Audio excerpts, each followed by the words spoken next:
Falar agora de um tweet do Ricardo Feltrin aqui que tá dando o que falar. Eu acredito que seja verdadeiro mesmo. Olha só aqui, ó. Ordem nas redações da Globo é de ofensiva total pela regulamentação das redes. Está vetado chamar convidados que sejam contrários à censura. Pela segunda vez em 60 anos, a Globo apoia uma ditadura. A história se repete como farsa. Olha o que eu falo para vocês aqui, eu falo há um tempão, a gente está repetindo os mesmos passos de 64, e de novo a Globo está do lado errado, a Globo ficou do lado da ditadura em 64 e está ficando do lado da ditadura de novo agora, e pelo mesmo motivo, dinheiro. Pelo mesmo motivo, a Rede Globo lá em 64 era uma emissora pequena, resolveu ficar do lado dos milicos para poder ganhar dinheiro, e ganhou dinheiro. A Rede Globo que você conhece hoje, esse gigante da comunicação, existe. Por quê? Porque recebeu apoio dos militares no início lá, a TV Tupi, que era a grande TV na época, acabou falindo, e aí a Rede Globo foi lá e mamou nas tetas dos militares, ou em alguma outra coisa dos militares, e acabou enchendo de dinheiro, virando essa superpotência que é hoje. Não estou dizendo que a Rede Globo não tenha méritos, tenha pessoas excelentes da Rede Globo com alta capacidade e coisa e tal, mas não tenha dúvida que muito disso foi em função exatamente de puxa-saquismo ditatorial, né? E agora, de novo, a Rede Globo fica outra vez do lado errado da história, defendendo censura. Olha só, tem um monte de coisa que você pode olhar para o cara e dizer: ah, Peter, mas você fala que o Xandão é um ditador, mas não é bem assim porque ele não está fazendo. Você está criticando ele aí, como é que pode? Se fosse uma ditadura, você não poderia criticar e coisa e tal. Eu vou falar um negócio para vocês, ditadura começa assim mesmo. Quando começou o regime dos militares lá atrás, não era, tanto que todo mundo sabe, o auge da ditadura foi 68, o golpe foi 64, foram 4 anos depois que a coisa realmente engrossou. A coisa vai não crescendo, até chegar num limite insuportável e ficar naquela ditadura, ficar naquela coisa terrível durante um tempo. Então, assim, tem coisas que você pode questionar sobre se isso é uma ditadura ou não, mas na questão de liberdade de expressão não tem o que dizer. Todo mundo sabe que isso aqui é censura, que o que o pessoal quer é censura. É um absurdo esse tipo de coisa, a Rede Globo, que sempre lutou contra a censura, ficar do lado da ditadura nesse momento, né? E tá ficando do lado da ditadura de novo, pelo mesmo motivo que ficou lá em 64. Pelo dinheiro. Essa notícia foi sugerida por Aposentão ao som do The Trees do Rush, Carlos e várias outras pessoas. Obrigado aí ao pessoal que sugeriu notícias lá no nosso site, no visãolibertaria.com, e obrigado a você que está assistindo o nosso vídeo. Se você gosta do nosso conteúdo, por favor, deixe o seu like e se inscreva aqui no canal, né? Pois bem, olha que coisa, né? Eu falo isso aqui há um tempão. A similaridade entre o que está acontecendo agora e o que aconteceu em 64 é muito grande. Em 64 também havia um suposto golpe de Estado, né? O Jango ia dar o golpe, era isso que o pessoal alegava, né? O Brizola foi com o Jango, fez um discurso e coisa e tal, ia dar o golpe. E aí os militares entraram para quê?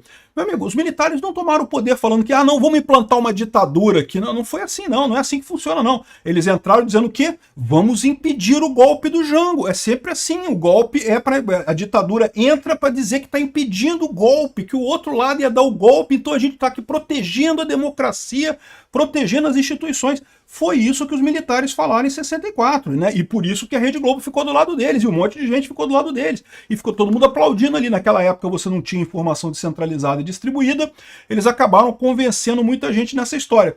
Resultado final da coisa, no primeiro momento, você pode até dizer que as intenções dos militares eram boas. Eu já falei para vocês, eu acho pouco provável que tivesse de fato um golpe comunista no Brasil naquela época. O Jango era um idiota, o Jango queria um golpe militar no Brasil, lógico que ele queria, mas ele teria força para dar um golpe militar no Brasil naquela época, um golpe comunista no Brasil? Não teria.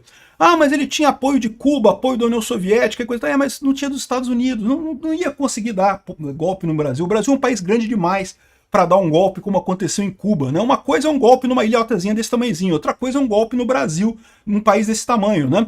Então, assim, não teria golpe do Jango, eu acho pouco provável isso, né? É lógico, história alternativa a gente nunca sabe, né? Ninguém nunca vai saber se teria ou não teria, se tivesse acontecido isso, teria acontecido aquilo.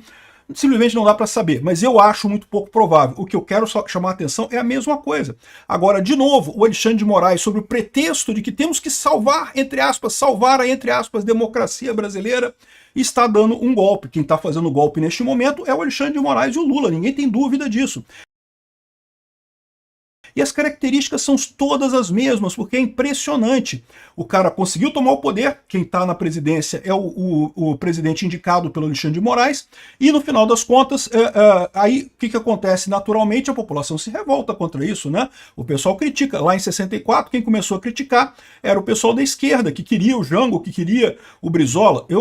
De novo, eu não sou de esquerda, eu detesto o comunismo, acho que teria sido uma tragédia se o Brasil virasse comunista naquela época, mas a verdade é que naquela época tinha muita gente no Brasil que queria o comunismo, né? Prova disso é que teve depois movimentos estudantis e coisa e tal. Esse pessoal todo saiu para brigar. Agora o que está acontecendo? Sai o pessoal da direita para brigar, os bolsonaristas para brigar. E aí o que acontece nesse caso? Aí começa a repressão, começa a censura, começa a calar todo mundo, tentar manter o poder na base da porrada.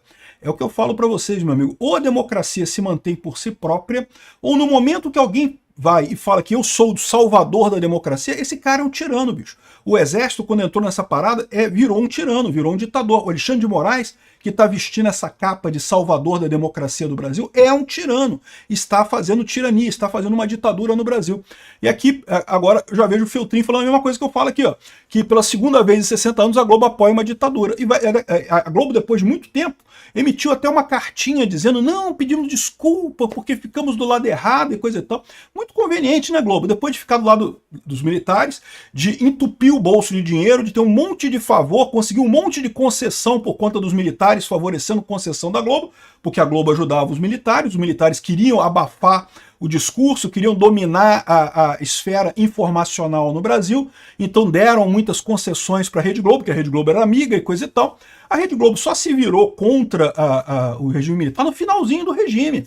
Só lá no finalzinho do regime mesmo, quando já estava um negócio escancarado que era ditadura mesmo, que tinha gente torturada. Aí que a Rede Globo começou a ficar contra os militares ali, e mesmo assim não criticava muito. Ou seja, aí, depois de um tempo, a Rede Globo emitiu, depois de 40 anos, a Rede Globo emitiu uma cartinha lá pedindo desculpa e não sei o que. Ela devolveu o dinheiro? Não, devolveu o dinheiro, eles não devolveram, né? Mas pediram desculpa e coisa e tal. Daqui a pouco vai ser a mesma coisa de novo. A Rede Globo vai, daqui a 40 anos vai estar a Rede Globo escrevendo cartinha de novo, desculpa a gente ter adotado aí, ter aceitado a ditadura do Alexandre de Moraes e coisa e tal. E o pior é isso, que estão fazendo pelo mesmo motivo. Por quê? Porque a Rede Globo agora está na merda de dinheiro, precisa de grana, sabe que tem uma concorrência enorme nas redes sociais, uma concorrência enorme nas plataformas de streaming e outras coisas, e aí quer que o governo vai lá e bata nesse pessoal. Não, governo, regula as redes, tem que regular as redes para a gente ganhar mais dinheiro. Cara, é uma nojeira isso, bicho. Eu vou te falar um negócio, a Rede Globo é um atraso para o Brasil.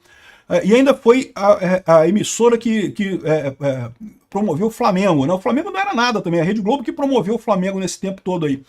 Verdade seja dito, meu Vasco também não era nada e foi o Getúlio Vargas que promoveu o meu Vasco, então a gente é culpado desse crime também. Mas enfim, Rede Globo só faz merda pelo Brasil no final das contas, né? Aqui, ó, a história se repete como uma farsa. Tá se repetindo a história como uma farsa.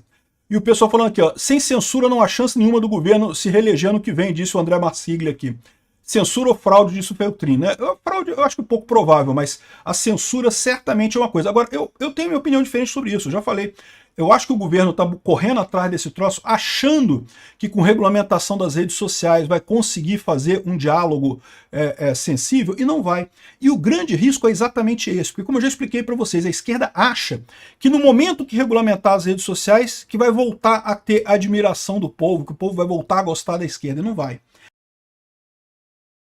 E aí qual que vai ser a saída deles, né? É o que ficou claro para o pessoal lá nos Estados Unidos. Por que as Big Techs todas foram para o lado da direita? Porque elas perceberam essa coisa que eu já falei aqui em outros vídeos também. O que acontece? A esquerda sabe que ela está perdendo corações e mentes das pessoas porque as pessoas discutem entre si e aí não aceitam mais bovinamente os pontos de vista da esquerda, né?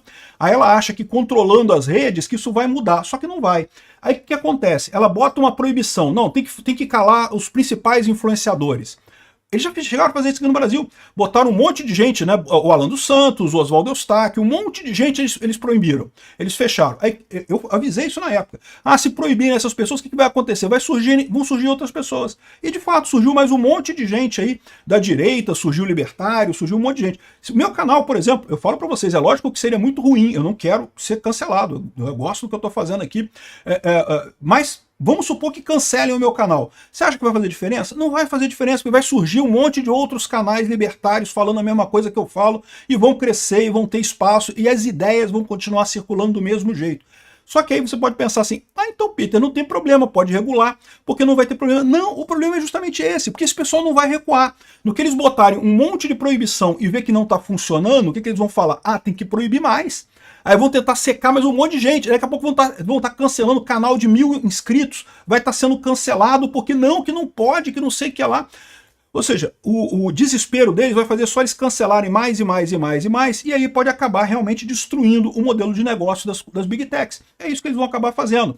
Então é por isso que as Big Techs perceberam que, embora o fato de fazer essa regulamentação, né, o que eles estavam fazendo antes, as Big Techs estavam embarcando nessa antes, vocês lembram? Eles queriam uma regulamentação, porque eles pensavam assim, não, a gente vai fazer uma regulamentação, não vai mudar muita coisa, a gente vai ter que cancelar um canal ou outro, cancelar um canal ou outro pro YouTube faz diferença nenhuma. Mas o problema é que eles perceberam isso. Eles vão cancelar um monte de canal e não vai mudar a posição do povo brasileiro sobre isso.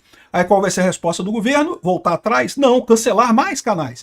E depois cancelar mais canais ainda. E daqui a pouco cancelar outros canais ainda. E daí a pouco vai cancelar todo mundo e ninguém vai poder falar na rede social, porque, né, senão, se alguém falar na rede social, o governo perde o debate, né? Então este é o problema. Embora isso seja altamente inefetivo, isso não significa que não seja extremamente danoso. E a gente tem que lutar contra essa regulamentação com todas as forças. O fato da Rede Globo ter proibido convidar... Caralho, que filha da putagem desse pessoal, né? Eu vou te falar uma coisa, a Rede Globo, filhos da puta mesmo, vetado chamar convidados que sejam contrários à censura, né? O Bolsonaro também falou contra essa regulamentação, que o Lula tá vindo com tudo aí. O Lula falou que vai fazer uma campanha de marketing para botar isso aí. Eu repito o que eu já falei aqui, eu acho pouco provável o Lula conseguir aprovar qualquer regulamentação que seja no Congresso, né? Se ele não conseguiu em maio de 2023, quando ele estava no auge da popularidade, agora ele não vai aprovar nada, ao contrário, vai comprar briga com o Congresso, vai comprar briga com o Senado e não vai aprovar porcaria nenhuma.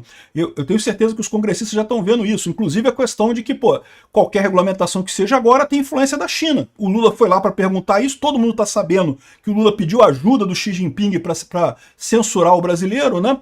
E aqui, ainda tem os idiotas do CGI, do Comitê Gestor da Internet, que puta que pariu. Como se não bastasse, estão querendo sacanear ainda o pessoal aqui. Botaram aqui uma proposta de princípios para regulamentação de plataformas de redes sociais. Uma besteira atrás da outra. Começa com soberania e segurança nacional. Que porra é essa, cara? Quem se importa com soberania e segurança nacional? Importante é liberdade de expressão. Isso é que é importante. Privacidade, desde que a pessoa se importe, porque o pessoal adora usar privacidade para esconder orçamento do governo, para proteger funcionário público, para proteger gente poderosa, mas não está nem aí para a privacidade em geral das pessoas, né? E liberdade de expressão é direitos humanos. Então isso aqui está totalmente redundante, essa porcaria aqui. Não precisava de privacidade, direitos humanos. É liberdade de expressão, ponto final. E é o primeiro item, né? Aí o resto tudo aqui é lixo, nada que importa. Ou seja, a regulamentação das redes sociais devia ser só para a liberdade de expressão e foda-se o resto. Mas é soberania. E, meu amigo, soberania não tem nada a ver com informação, com internet. Que bosta é essa? Quando eles falam de soberania aqui, eles estão dizendo em proteger os poderosos do governo contra as pessoas comuns. É isso que eles querem, no final das contas, né? É só você ver o caso da Lei Magnitsky com Alexandre de Moraes. O que eles estão chamando de soberania nacional? Não, temos que proteger o nosso todo-poderoso lá, que não precisa de proteção nenhuma, que tem guarda 24 horas por dia. Se precisar ferrar todo mundo, ferra, mas ele não pode ser atingido, né? Ou seja, soberania é proteção de poderosos. Esquece essa porra. Enfim, um absurdo, espero que isso não passe, essa regulamentação, vamos ver o que vai acontecer. Eu acho que não vai passar, tá? Mas aí que tá a minha preocupação, que eu já falei no outro vídeo, é que o Lula vai jogar isso pro STF, vai tentar aprovar isso lá no STF. Vamos ver o que vai acontecer.